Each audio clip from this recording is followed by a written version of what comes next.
ভালোবাসার অপরাধে জেলে পর্যন্ত গিয়েছি, তবুও সেই মানুষটাকে পাওয়া হয়নি। আমি যখন ক্লাস 7-এ পড়ি তখন তার সাথে আমার রিলেশন শুরু হয়। প্রথম দিকে ভালোই চলতে থাকে সম্পর্কটা, দিন দিন মায়া বাড়তে থাকে। আমার আজও মনে আছে 2022 সালের 5 মার্চ আমি প্রথম তার হাতটা ধরি। স্কুলে যাওয়ার সময় তার সঙ্গে যেতাম। এভাবে কিছুদিন যাওয়ার পরে আমাদের পরিবার সম্পর্কটার কথা জেনে যায়। সৃষ্টি হয় সম্পর্কে সমস্যা। বিশ্বাস করেন, এত সমস্যার ভিতরেও সে আমাকে ছেড়ে যায়নি।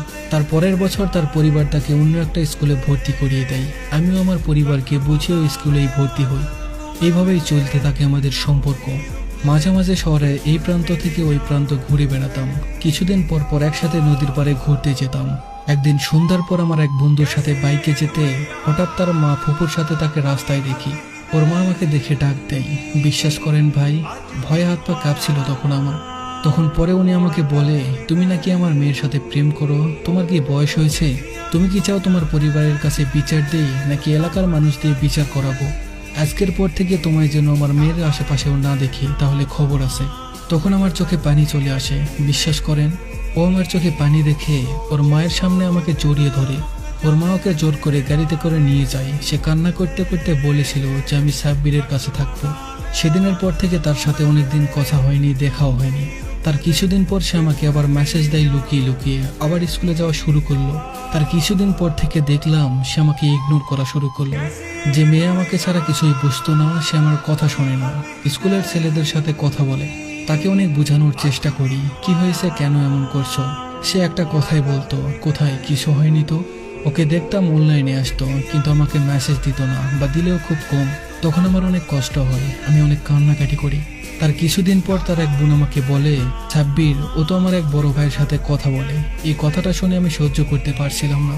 তখন আমি ওই ছেলেটার আইডি কোনোভাবে জোগাড় করে তার সাথে কথা বলি। সেও বলে, হ্যাঁ ভাই, আমি ওর সাথে কথা বলি। তখন আমি তাকে হাতে নাতে ধরে জিজ্ঞেস করি, কেন করলে আমার সাথে এমন? আমি রাগের মাথায় ওকে অনেকগুলো থাপ্পড় মারি। তখন সে স্কুলের সবার সামনে আমার পায়ে ধরে মাপ চায়। আমিও কিছুদিন রাগ করে থাকার পর তাকে মাফ করে দেই, আবার সবকিছু ঠিক হয়ে যায়। এভাবেই চলতে থাকে আমাদের সম্পর্ক। যখন আমি ক্লাস 9-এ উঠে যাই তখন আমাদের সম্পর্ক অনেক গভীর হয়ে যায়।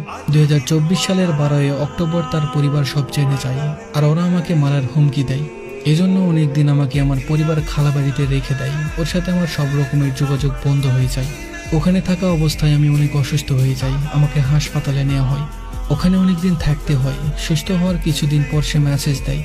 মেসেজ দিয়ে আমাকে বলে, তুই বেঈমান, তুই খারাপ, আমার জীবনটা শেষ করে দিয়েছিস। আমি ওর কথা শুনে কিছুই বুঝতে পারছিলাম না। আমি ওকে বললাম, কি বলছো তুমি এসব?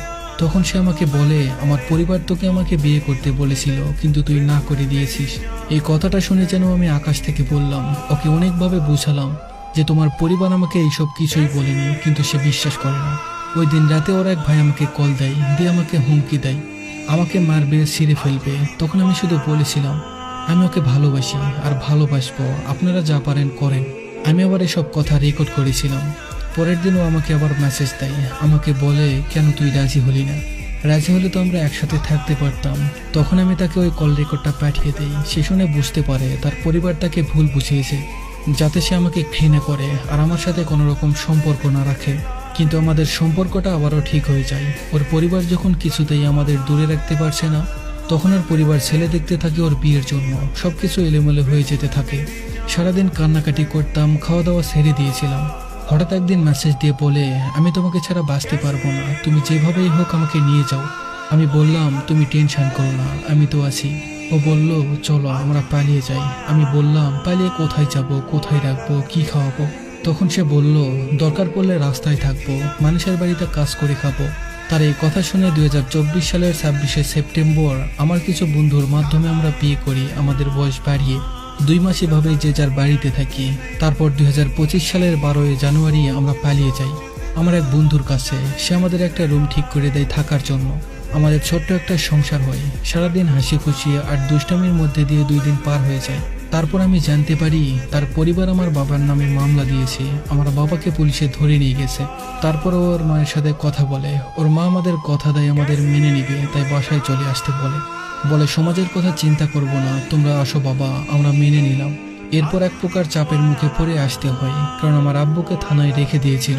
তারপর বৃহস্পতিবার আমরা ফিরে আসি, আমাদের দুজনকে থানায় নিয়ে যায়। আমি মনে করেছিলাম মেনে নিবে, কিন্তু তার মার ভাই মিলে আমার নামে অপহরণ আর ধর্ষণের মামলা দিয়ে দেয়।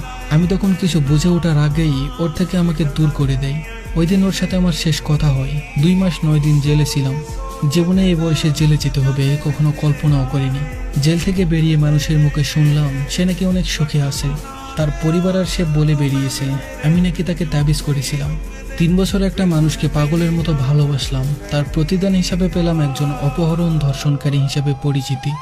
জেলে থেকেও এতটা কষ্ট হয়নি যতটা কষ্ট হয়েছে যখন দেখলাম সে তার পরিবারের জন্য আমাকে ভুলে গেল। এখন নাকি আমাকে ঘৃণা করে, আমি নাকি ছোট লোক। তার এখন এক ছেলের সাথে বিয়ে ঠিক হয়েছে, ছেলে প্রবাসী। ঈদের কিছুদিন পর তার সঙ্গে তার বিয়ে। টিকটকে পোস্ট করে সে নাকি তার আসল ভালোবাসা, সে নাকি তার মানসিক শান্তি। শেষে ছেলেটা বলেছে, ভাই গল্প যদি শেয়ার করেন তাহলে তার নামটা বলবেন না, কারণ আমি চাই না তার নতুন জীবনে কোনো সমস্যা হোক। সে সারা জীবন সুখে থাকে, আমি এটাই চাই, কিন্তু আমি তাকে সারা জীবন ভালোবাসবো, তার জন্য সারা জীবন অপেক্ষা করব। কিন্তু আমার সব থেকে বড় কষ্ট কি জানেন? সে আমাকে বুঝলো না। এতটা ভালোবাসার পরেও কি কম ছিল আমার ভালোবাসায়, আজও হিসাব পাই না। তাকে অনেক মিস করি, তার জন্য এখন অনেক কান্নাকাটি করি। কি করে সহ্য করব তার পাশে অন্য কাউকে?